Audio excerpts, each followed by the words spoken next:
Hey, you sure wouldn't mind getting some more of that Arturian poontang. Remember that? Yeah, Frost, the one. Good. Then you won't be troubled too much when we kill him. I think we got something here. It's moving. Which way? It's coming straight for us. Straight up. The only favors I hold are bodies buried. There is a reason why you are not part of this family.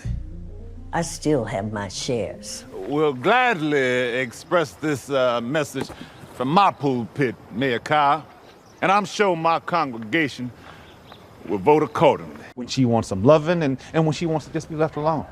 You will never miss an anniversary or a birthday, and you'll do all those things that mean so much to her, but you don't even think about it.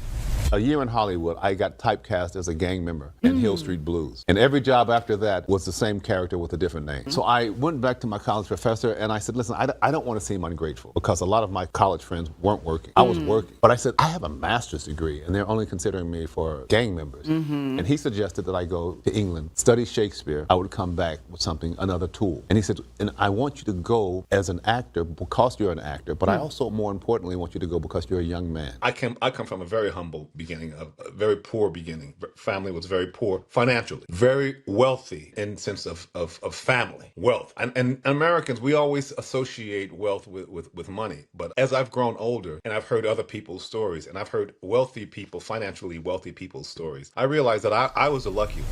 Did you know the actor who stared down deadly xenomorphs as Private Frost in Aliens had a real-life path lined with choices that nearly derailed everything, and his name is Ricco Ross? Born on April 16, 1958 in Chicago, he entered the world as one of 11 siblings in a loud, loving home where money was scarce, but the bonds between people ran deep enough to make up for everything else. By age 7, the family had relocated to Pembroke, Illinois, the very town Oprah once called the poorest in America. Coming from Pembroke, Illinois, a place that Oprah once described as the poorest town in America. Did your homework. And when I hear that, I think, whoa, what kind of mindset do you adopt to make it from there to be to where you are today? I don't know. I kind of feel like it's an easier road coming from down there. Because everything is uphill from there. You know, everything is a positive. Those dusty roads taught him earlier than most that true wealth has a habit of hiding in the most unexpected places. Step into his 20s and the hunger for something more kicks in hard and fast. Fresh out of UCLA with an MFA firmly in hand. I had been working in Hollywood right out of UCLA. Shout out to UCLA.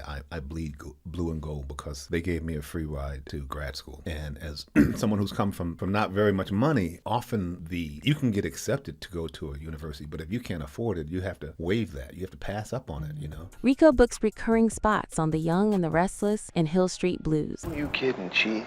You ain't got squat.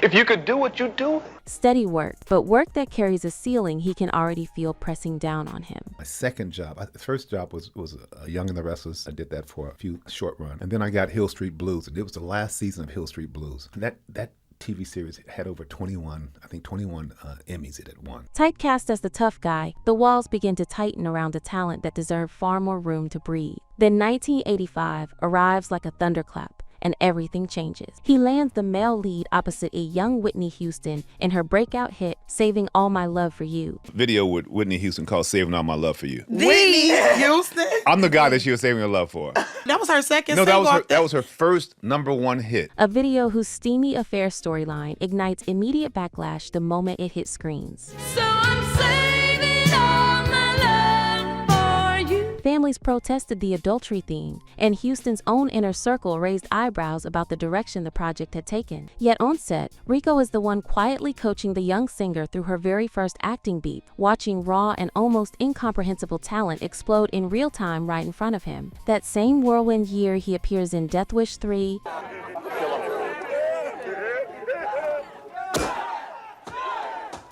Spies Like Us, and The Dirty Dozen Next Mission. On patrol in this village. There were 5 men, officers. They had this young girl trapped. They each took their turns with her. A run of credits that forces Hollywood to sit up and pay attention. When Aliens auditions begin circulating, Ricco reads for Corporal Hicks and is offered Private Drake instead. He turns it down cold, without hesitation, choosing to chase Stanley Kubrick's Full Metal Jacket rather than settle for a role that didn't feel right. And here is the twist that still echoes through Hollywood lore decades later. James Cameron, completely floored by the audition energy Ricco had brought into that room, scraps his original plans and writes the role of Private Frost, specifically and entirely for him. Ricco walks away from Kubrick to join Cameron's set, a decision that would rewrite his entire trajectory in ways absolutely no one could have predicted. Frost hits screens in 1986 and cements Ricco as sci-fi royalty overnight. Yo, Hicks. I think we got something here. Fans still quote the lines decades later, yet behind the marine bravado, another storm is quietly brewing beneath the surface. Feeling increasingly boxed in by American typecasting that refused to see past the tough guy exterior. 6'3", 200 pounds, around that. It's easy to get typecast as that type. You kind of can be an imposing person. But after that show, the only calls I were getting were to play similar characters. They were the same character with a different name. And so the next 3 or 4 jobs were the same character, and I felt frustrated. He boards a plane for London in the late 80s with a plan that was supposed to last exactly 1 year. UCLA, and I said, listen, I'm really happy to be working because a lot of my colleagues weren't working right out of school. I said, but I'm frustrated because I feel like I got more to offer, you know. And as you said, Yezi, I'm walking around with a master's degree, and they're only seeing me for playing gang members, and I just felt like I had more to offer than that. And he suggested that he says there's a great school in London. It's a classical theater, Shakespearean course at Lambda, and he says, I think you should audition for it. If you get in, you should go. It's only a 1-year program. 1 year at the London Academy of Music and Dramatic Art studying Shakespeare was going to sharpen him, and then he was coming home. 13 years later, he is still there, modeling across France and Italy, speaking multiple languages with the fluency of someone who had made the world his classroom, and at one point turning down a professional basketball contract in Cyprus because a newborn daughter needed stability more than he needed another adventure. During those years in the UK, he books Greg DaCosta on the BBC drama West Beach guest stars in Doctor Who's 1988 serial, The Greatest Show in the Galaxy. Right. Don't pretend you don't see it! Look, I've got an empty circus tent in there right now. I don't want to talk about anything else. Send in another act! I will, baby, just as soon as I can! And plays CIA agent Carl Richfield in the 1991 miniseries Sleepers. Got any bright ideas? All we know is that she's an English language expert with a technical background. And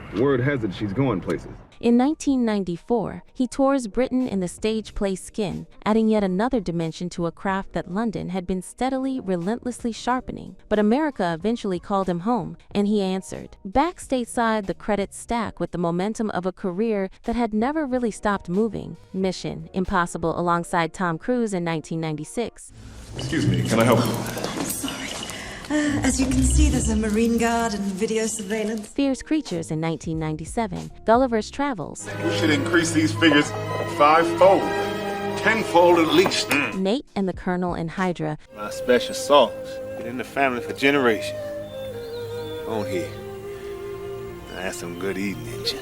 Rounded out his film work while television opened its doors wide, welcoming him to Highlander. The president would like to thank you personally for your service to our country. Without your intervention, he would surely have died. Babylon 5. As soon as our forces surrender, our crews are taken out, executed, and then replaced by Minbari crews. Beverly Hills 90210. Jag. She likes me.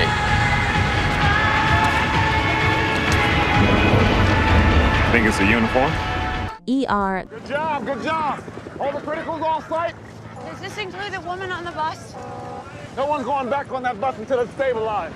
The Practice. For someone who's made a career on the First Amendment, this would be a departure. This isn't about freedom of the press. And later, P-Valley. Sang so pretty. Sinners come up off their last penny come oftentimes. Speaking of. Bosch Legacy. Light blue SUV. Honda, Toyota, something like that. Ethnicity? I don't know. They had guns. Asian. And SWAT. Obviously, Dean, I understand the importance of academics, but I really need Barnes on the court tonight. It was a body of work that painted the portrait of a journeyman actor who had never once phoned it in. Yet the biggest chapter of his career was still years away, waiting quietly for the right moment to arrive. Fast forward to 2024. Tyler Perry is casting his Netflix drama series Beauty in Black. Write her name down, and I will contact her tomorrow. and Ricco nearly skips the self-tape entirely, exhausted after a long, draining day when the last thing he wants to do is set up a camera and perform. It is his wife, Julie Shannon Ross, who insists he do it anyway. He records the tape. Mid-scene, he coughs, and rather than stop and start over, he folds it directly into the character with the instincts of someone who has been doing this for 40 years. I got my wife, who's my reader, and I asked her, I says, can we just do this one time? If I get through it without messing up, then we'll send that in. And we tried it. As you know, I spent a little while memorizing the lines so I can, really get into the character. And then we did it, and halfway through the recording of it, my character's supposed to cough because he's sick, and I coughed. At the same time, she said the following line. I didn't hear it. The camera's still rolling. So I say in character, excuse me, and she's behind the screen going, and then I say in character, I didn't hear you. That choice lands him the role of Horace Bellery, a layered and magnetic patriarch carrying secrets, wealth, and a prostate cancer diagnosis that mirrors real life in ways that would only become clear later. Horace's quiet, immovable strength draws directly from Ricco's own father. The cigar, the cane, the deliberate and measured voice are all method acting decisions that stop viewers cold and draw them back episode after episode. Tyler Perry films at a pace that leaves little room for error, 81 pages on some days, yet the cast bonds like a genuine family in the process. Fans across the world binge the series with a kind of devotion usually reserved for event television, and Ricco finds himself getting mobbed for selfies by police officers in Colombia who recognized him on street. Then comes the twist that cemented just how vital he had become to the show. The writers had originally planned to kill Horace off entirely. Perry rewrites the arc from scratch because the character and the actor breathing life into him had become too essential to lose. Yeah, it was written Horace was supposed to die at the end of the first season. Crazy. So when he's in the hospital, that's supposed to be the last time you see. Well, he told me, he says, listen, Ricco, I'm just watching this scene, and he says, I can't focus on the scene because the only thing's going through my mind is I can't kill you off. And I said, so cool. So he says, and I love killing off characters. He says, I love killing them off. Meanwhile, life off camera carries its own complications. The Whitney Houston video's controversial adultery portrayal resurfaces periodically in online debates, refusing to stay buried. A Beauty and Black co-star's resurfaced homophobic remarks spark a separate wave of backlash that pulls the show into headlines it didn't ask for. And clickbait headlines in 2025 scream about Ricco confessing everything, only to reveal old basketball stories or career pivots that were never secrets to begin with. Through all of it, Ricco stays anchored in the one thing that has always mattered most: family. His wife, Julie Shannon Ross, their blended household with children Aisha, Rami, Makila, Miles, and godson Nicholas, form the foundation he returns to every single time the noise gets too loud. He calls them his greatest accomplishment, with complete sincerity and without a moment's hesitation. Yet one battle has been simmering quietly beneath the spotlight for years. Ricco has managed an enlarged prostate for a long time, describing it simply as his normal, a private health reality he lived with while the cameras kept rolling. Then, in March 2026, he steps forward publicly and with purpose as global ambassador for Zero Prostate Cancer, issuing an urgent call to Black men in particular to get screened after the age of 40. The Horace storyline, with its on-screen prostate cancer diagnosis, becomes his platform in the most powerful way possible, turning what began as fiction into urgent, life-saving, real-world conversation. The routine that keeps him fueled stays consistent, mostly vegetarian for over 11 years, intermittent fasting, weightlifting, basketball, and long walks with the dog. For Ricco Ross, health has always been wealth, long before it became a catchphrase. Today he balances it all as CEO of Can You Dig It Productions, a title that speaks to a man who was never content to simply be an actor when he could also be a builder. He is actively filming season 2 of Beauty and Black. Just to see that every damn day. I got those sons of bitches. All of them. Starring in the holiday drama Unexpected Christmas opposite Tabitha Brown. Y'all want to go again, or do you two want to arm wrestle in this one? Not arm wrestling this man. And has 5 projects currently in pre-production, including a major unannounced Netflix film and a horror role as a priest performing an exorcism that promises to show audiences a side of him they have never seen. He recently walked red carpets at the 2026 Saturn Awards and continues serving his second term on the SAG-AFTRA board, advocating for the industry with the same energy that has defined every phase of his extraordinary life. At 67 years old, he moves with the same fire that once made James Cameron rewrite an entire script just to keep him in the room. As of 2026, no official net worth figure for Ricco Ross is publicly reported by credible financial sources, and it is worth noting clearly, do not confuse him with rapper Rick Ross, whose numbers circulate widely online and have no connection to this man's story. The figures simply do not define someone who traded a Kubrick opportunity, faked a residency to chase Shakespeare on another continent, and now uses his platform to save lives through early cancer detection. The fearless Marine who once battled aliens still fights invisible wars every single day. And the final secret? It is the one he protects most fiercely of all: family, faith, and the quiet, unshakable knowledge that his best work, both on screen and off, is still ahead of him.